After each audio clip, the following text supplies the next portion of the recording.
And we skip to the good part. We're ready.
Two hours later.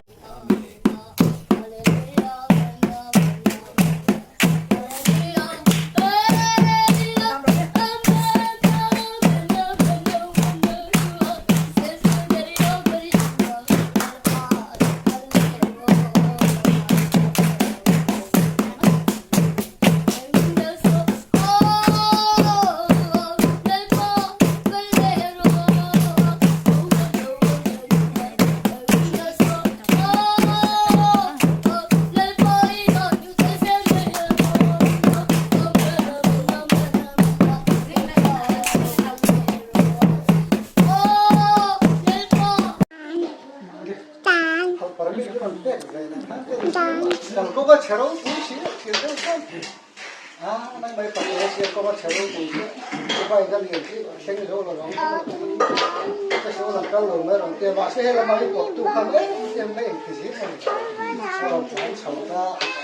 aku kan kalau main coba, baik coba. Kalau saya coba, kalau dia tahu, ini lupa lagi tuan dia. Cái là mà nghe đi tụi nó sắp cái nó dùng bốc vào nghe đi cái đấy dùng cái chắc cái điều hiện tại cái mình làm gì sẽ là thì sắp tới cho không thấy cái tiếng để mà cái này cái tiếng cả lỗ mà đi mấy tiếng vậy không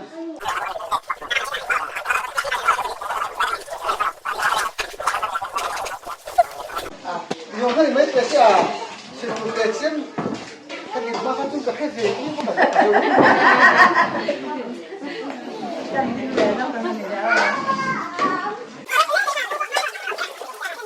Nè mình gọi gì à? Anh nghe cặp phiêu nai thế nhá, mà thế đông thế, các bạn hành gì thế?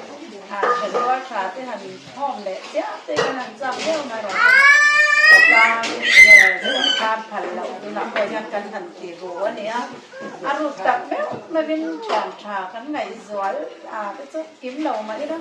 วันนี้ยามมินพอไงตัวกันไงสวยคุยเต้เฮ้ยได้กันทันกันของรู้นี่สาระที่เราก็นัดกันติดต่อนะก็ยังเห็นที่กันเราที่เห็นกันอมมองมั้งเห็นจะคุยเราเดียก็บางตอนยังเห็นถ้ารู้ก็ที่การเต้ sẽ mà có cái ta đi tiếp tràn rồi cho là để đánh đầu cái ba tết hết ăn đòn canh kia mà để khăn trên tràn nó cái này cho này cái tràn nó giống như không như sẽ thế này và ba là hắn mình các hàng con đó mình sập từ những bẩn mình sập những hàng kia cố tập kiến thì em và đỏ ống vé còn kia em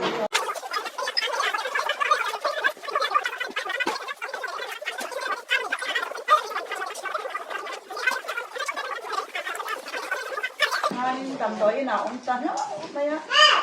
phố cầm là chỉ đón to khan cầm tối nào bạn để cái cắn lòm thì đón đầu cắn cái cắn mang ăn em mà là cho xóa tiền còn đi ra ăn đồ lẽ phải cái đắt thì sợ đầu cho tiền cắn từ nồi hết đi mùa cho nên ăn đi sẽ đeo ấy thì tuổi đó nhá no. thế nào phút rồi hàng cắn đi là phút tới xuống tên hỏi cho trái cắn thì vẽ đồng thầy vẽ em mà bây giờ tìm đi mà nhìn bà ba tè phê cho nên tè lại thế ấy vậy tây thì về thì cho chè mà đẻ đi nào thì cho nhìn nó cho chè nó vẫn thì đó rất là tiếc ăn lò bé em phải theo cái ngày là mình qua ta em ngay em cái đó càng khăn mình có quả cha đi cần xây lúc mà vậy này cả con ta thìn lúc ngoài ra là đầu cây cả và nơi mà xóm đông dễ đi thì ngoài là đầu cây mày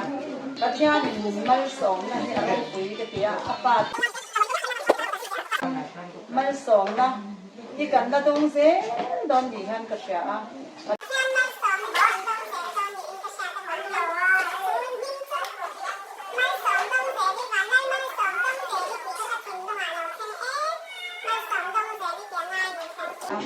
thuê em mấy xóm đông giờ đi tìm thêm nhỏ xem tía trà mình tìm khuya cái hành qua lần ba mình bẹp đéo đéo để mình sập của cái bội đi xe bát thiên trong cái đồng để nháo đéo đi ăn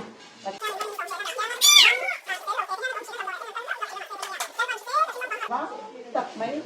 rong thì cùng khát anh hai rong thì đấy là cái ngày tết phải đầu rụng rồi mà cái gì chứ thì ăn chơi này bát thiên nhà mình thì anh nghe xem đóng tái về nhà cái xã thì em nó thì nó sợi ồm đầu thế po cái này ai mà hết là sẽ so có mà chỉ mấy tuổi tệ ha môi đầu quý tính này có môi đầu ăn so từ học Kan trong tâm thì hiện hiện được không?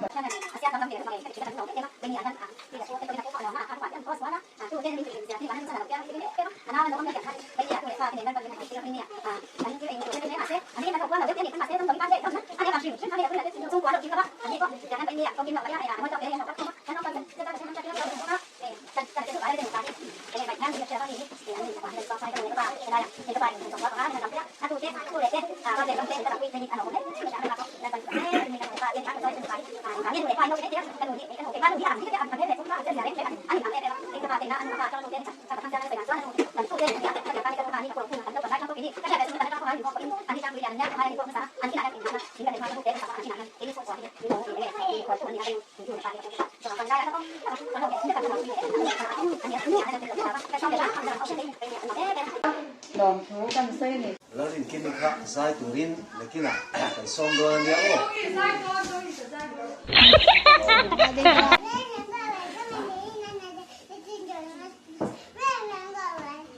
Oh my God! Wow!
Oh